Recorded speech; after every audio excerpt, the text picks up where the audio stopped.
Hindi pinatay ni David si Saul. Ika-24 na kabanata. Nang bumalik si Saul mula sa pakikipaglaban sa mga Filisteo, sinabi sa kanya na naroon si David sa disyerto ng Engedi. Kaya pumili si Saul ng 3,000 tao galing sa buong Israel at lumakad sila para hanapin si David, malapit sa mabatong lugar na tinitirhan ng maiilap na kambing. Nakarating si Saul sa kulungan ng mga tupa sa tabi ng daan, kung saan may kuweba roon.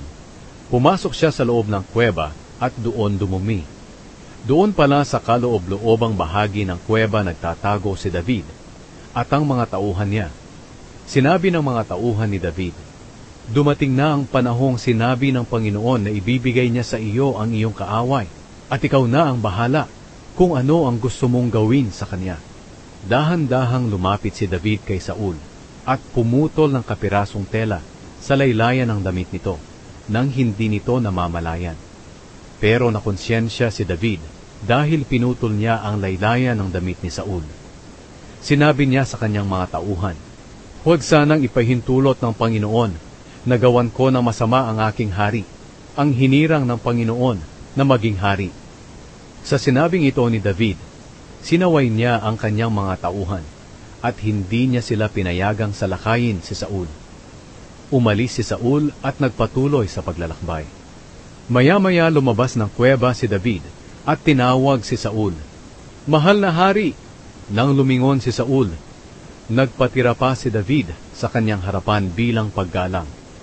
At sinabi niya kay Saul, "Bakit kayo naniniwala sa mga taong nagsasabi na nagbabalak akong patayin kayo?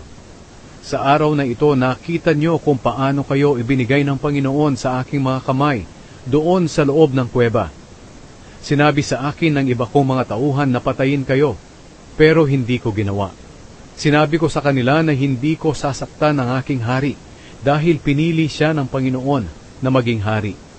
Ama ko, tingnan ninyo ang kapirasong tela na hawak ko. Galing ito sa laylayan ng damit ninyo. Pinutol ko ito pero hindi ko kayo pinatay. Nagpapatunay ito na wala akong masamang plano o pagre-rebelde laban sa inyo. Wala akong kasalanan sa inyo, pero tinutugis niyo ako para patayin. Ang Panginoon sana ang humatol sa ating dalawa at parusahan kayo ng Panginoon sa mga ginagawa niyo sa akin, pero wala akong gagawing masama sa inyo. Sabi nga ng kasabihan, ang masamang tao lang ang gumagawa ng masama, kaya hindi ko kayo gagawa ng masama. Sino po ba ako at hinahabol ako ng hari ng Israel? Katulad lang ako ng isang patay na aso o isang pulgas. Ang Panginoon sana ang humatol at magdesisyon kung sino po ang may kasalanan sa ating dalawa. Sana'y mapansin niya at matugunan ang usaping ito, at mailigtas ako mula sa iyong mga kamay." Matapos magsalita ni David, sinabi ni Saul, "Ikaw ba iyan, David, anak ko?" At humagulgol si Saul. Sinabi pa niya, "Mas matuwid ka kaysa sa akin. Masama ang trato ko sa iyo, pero mabuti ang iginanti mo sa akin.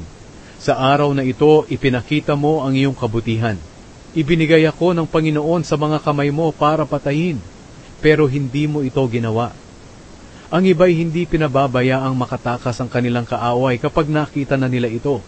Gantimpalaan ka sana ng Panginoon sa kabutihang ipinakita mo sa akin ngayon. Tinatanggap ko na ngayon, ikaw na ang magiging hari, at ang kaharian ng Israel ay magiging matatag sa ilalim ng iyong pamumuno.